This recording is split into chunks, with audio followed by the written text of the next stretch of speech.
If you were looking for career advice from a career coach, and he had led teams that have placed over 6,000 pros in 21 industries, worked at the largest Fortune 500 recruitment firm in the world, was responsible for over $50 million of placements of executives, and was one of the top recruiters recognized nationally while serving in the United States Army, you'd probably say he's qualified. This is the Executive Career Upgrades Podcast. Career competition is fierce. If you're a director, a VP, or an executive, this podcast is for you. This is the Executive Career Upgrades Podcast. And this is your host, Tim Madden.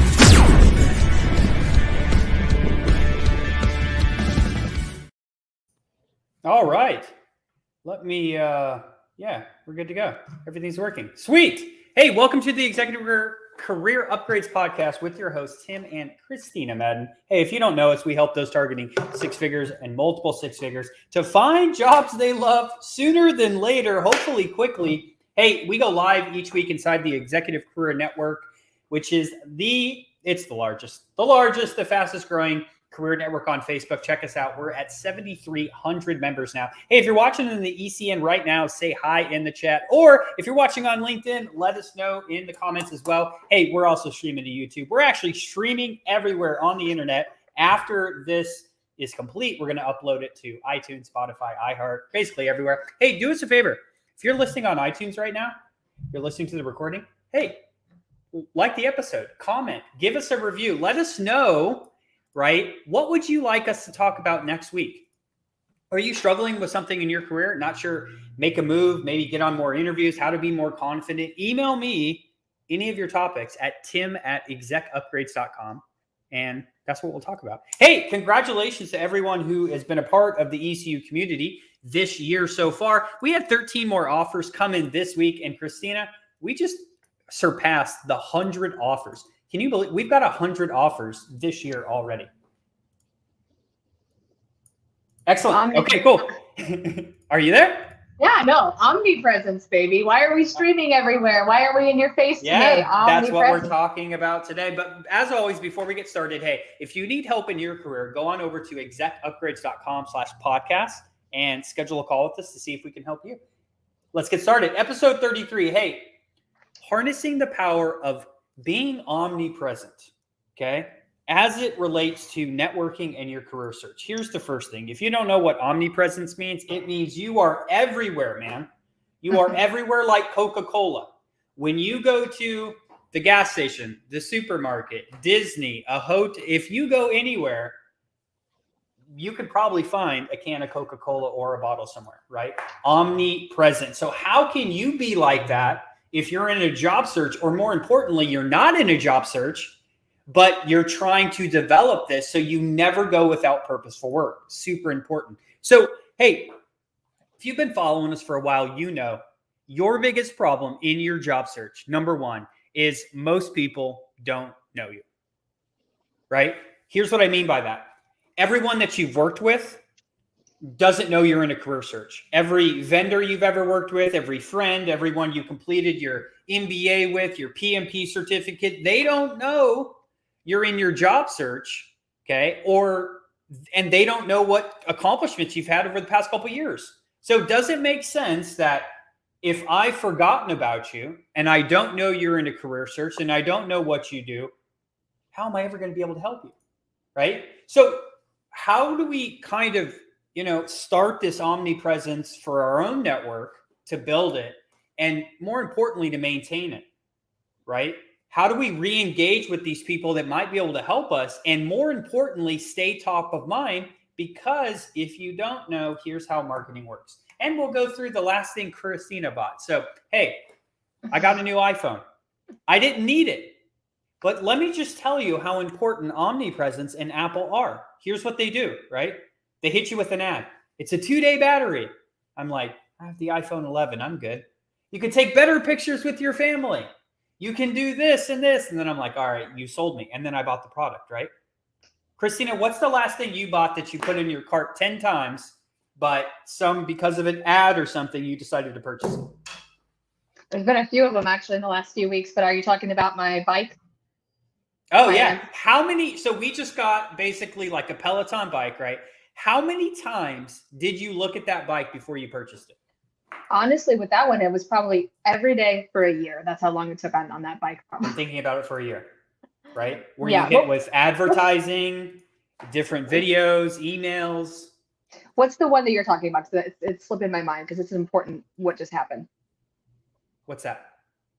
Another purchase I made. What was the original one you were talking about? No, I was just saying generally. I'm not sure. Oh, well, and so one of the top things I hear from our clients is like, hey, in the past, I've been able to get a job really easy because I either knew somebody or they reached out.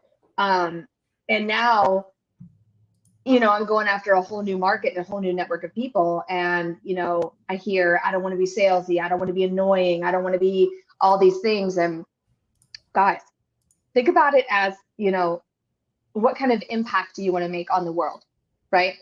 And we are living in no better time in history than to just be in people's faces. We have the tools to do it. We have the technology to do it. And it's so important in the job search. Absolutely. So one of the most painful things that can happen to you, imagine this happening. Imagine Kristina is one of my friends from a couple years ago, and I'm a marketing professional. Okay. She doesn't even know I'm looking for a job. She doesn't know what I've been up to, but say we worked together a couple years ago. Imagine if that person has a role or knows someone who has a role and they don't even remember you. This happens like thousands of times per day.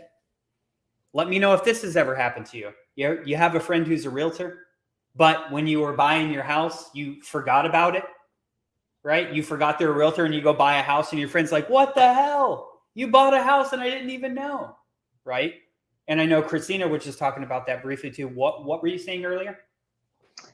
So my best friend, one of my best friends, she might even be listening, is a realtor. And we, Tim and I were out driving in Sarasota, Florida this past weekend, looking at houses, right? I didn't tell her until Monday, not even in the sense of like, hey, how can you help me with this? I just brought up like, oh, we were driving through Sarasota looking at these houses. This was the price range. She's like, what the hell? And why didn't you call me? And I could have told you some neighborhoods or whatever, So that, and then she keeps emailing people that she's helped, and she's, helped us buy and sell multiple homes. So she's looking for like reviews and feedback so she can continue putting that in front of people. And that's her omnipresence. And so realtors are a great example of this, right? Because they have to be known, whether it's completely organically or using these very cool technology tools that these companies have. But yeah. So no matter what product a company sells, what do, right? They market it in front of you to stay top of mind, right? So it's not always buy our product. It's, hey, I want to give you some value. Hey, some more value. Like Peloton, right? They have the cool bike, but what do? People are having exercises. It's a group environment. They're hitting you with all that. So what are they kind of doing, right? They're making it stay top of mind in your mind. So when you're ready to purchase, you know that you're going with them. So how can we set ourselves up so that we have like an army of advocates to like help us identify opportunities so that we never have to worry about, going without purposeful work? So how much power would you have to take control of your career if thousands of people knew you? So let's take the instance of I'm a director of marketing for a Fortune 500 company and I want to be a VP. Right? What if 1,000, 2,000, 5,000 other VPs in top companies knew you for your marketing ability? Do we think that would make our job search easier? And what about my tech people out there? It's such a hot industry right now, and it's evolving so quickly. And we have clients that are just so super excited about this. Like, how are you going to leave your imprint on what technology is doing for us? There's no other way to do it but then to constantly be in front of people. And to take it even a step further, let's say you do land your dream job, right?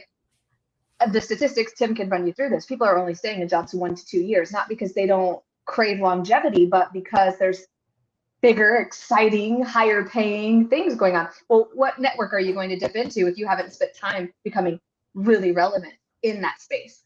How quickly can you dip into your network and land another role, especially if you're consulting or something? You need to constantly, it's just like being an entrepreneur or a business owner, right? You want to be as near to being a household name as you can. Now, I know thinking like Coca-Cola, that's very big. And I do have clients that want to take off and be just these international superstars. But let's start small and then get bigger and bigger and bigger in terms of our network and omnipresence. And there are some mindset things that you have to overcome with this, right? There's fear, like discomfort. All of this can be out of What your if no one comfort likes zone. it? What if no one likes it? You have to get over that. Like even in our business growth, you see people, let's say you get a negative comment or something. Like you have to get to a place where that doesn't even impact you, because your message getting out to the world is so much more important than that. And the people that do need your message, like they need it, and content out there is being absorbed all day long. I mean, think about how much time you spend at your computer and technology and scrolling. Well, why not you? Like, why not you putting your voice out there and creating content? Because companies and people, they crave to have a peek into what you think. Like, you have a voice. So I just encourage all of you, if you're in a job search, if you're sitting out there and you've been thinking about publishing your first article, just about an opinion that you have, just a short article, put it out there. They go viral, many of them. Have fun with it. Absolutely. And remember, for anyone who's getting started, hey, if you want my LinkedIn content guide, leave me a review on Apple iTunes and email me at tim@execupgrades. I'll give that to you, because here's why. For the people that are fearful and they're not sure about creating content around what they do, especially on LinkedIn, even if you're in information technology, blockchain, AI, whatever, remember, what's it take to get elected the president of the United States, right? You don't need 100% of the votes. You need, well, and I guess until you're banned off social media, you didn't post. Yeah, that, exactly. Right? Here's the other thing. What would the value to the company be if a lot of people knew you? If something you posted on LinkedIn popped up on an article. So you're seeing right now these content creators, no matter what they're doing, right? Even in corporate America, they're getting paid 100 or 200K. But what happens as their followers, people start following for advice in marketing or information technology or finance related topics or whatever, they become extremely valuable to the company, especially if they can build a following. And then a lot of these people that are at 1 to 200 start making $500,000 to $1 million promoting parts of the company as well. That could be, good if you want to do that. But either way, how valuable would you be if you had a following, if people knew you for whatever it is that you specialize in? Okay. So what's your goal right now? That's something to set. Not everyone wants to be a huge influencer or content creator, but what's your immediate goal? If your immediate goal is, hey, I want to build a network so I don't have to worry about, purposeful work, or maybe I want to move high up the food chain and I know that influence is really important, right? So you have to first consider, like, what are my goals? What am I trying to accomplish out of it? And then number 5, here's the thing. There's no easy way to say this. You have to put yourself out there. The way to do that is LinkedIn, because why? Hundreds of millions of decision makers in the planet are on LinkedIn every single day. I can't tell you how many people have been hired because of a post they made about technology at the right time, where some CEO saw it, interviewed them on a Friday, hired them on a Tuesday. We see it happen all the time. We've also seen articles and posts picked up by the Harvard Business Review, Business Insider, inviting people to go on notoriety podcasts, etc. So I highly encourage you. You need to put yourself out there. People have to know what you do, what you specialize in. Otherwise, you're going to be competing with every other job seeker. Who wants to compete? Not really me. I want to have a very good competitive advantage. But if people can't remember you, if people don't know what you specialize in, even your friends, family, etc., how are they ever going to help you? And you may not want to run off and dive into TikTok and all these other platforms, but when it comes to LinkedIn, they are really high quality people, really high quality people who are creating this kind of content in terms of your industry and job search. So LinkedIn, like, it's the most important place to be for you guys. And I know I have some really high achievers on this podcast who have a job and have a family and are so busy, and we're trying to all balance life and eat well and exercise. And so if you do find yourself like where this is falling on as a low priority, or like you genuinely do run out of time and it keeps getting put on the back burner. I was coaching some clients earlier this week.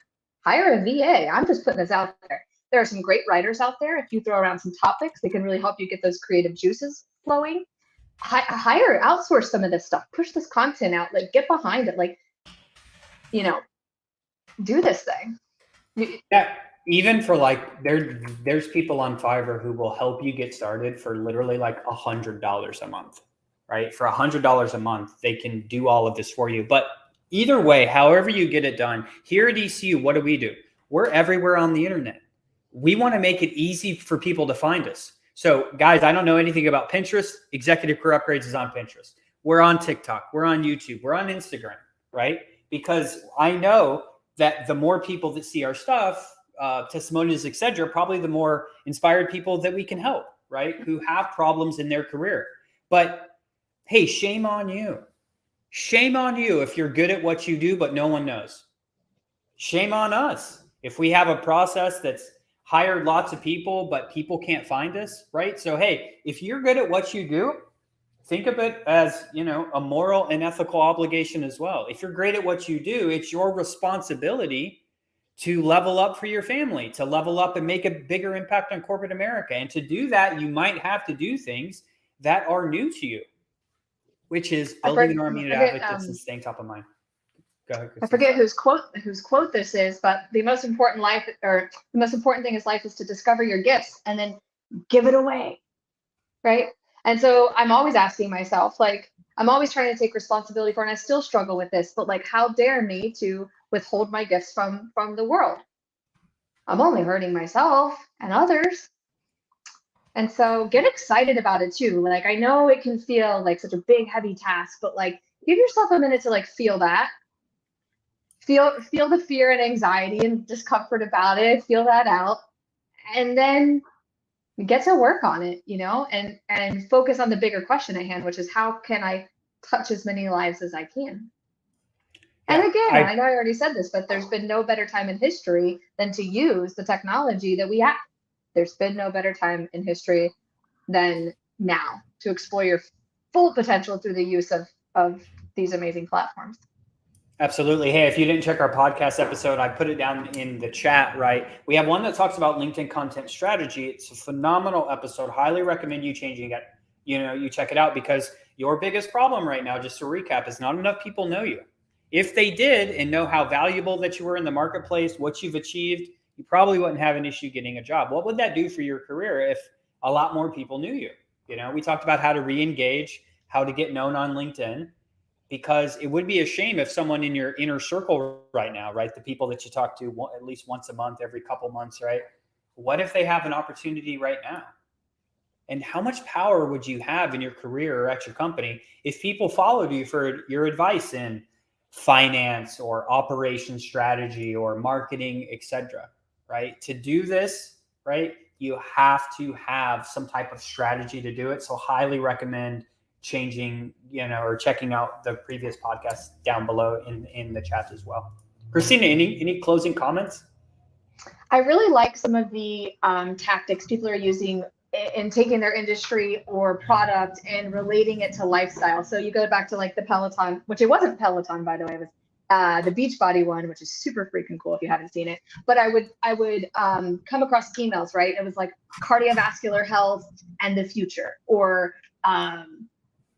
just all kinds of things in relation to like why you'd want to buy the bike, or like why Guinness Beer talks about like the history of pubs, or like if I'm targeting all you amazing executives out there, maybe I want to talk about golfing and boating and maybe some lifestyle interests where people are hanging out. Think about it that way too. Like, how can we talk about your gifts and your industry in life?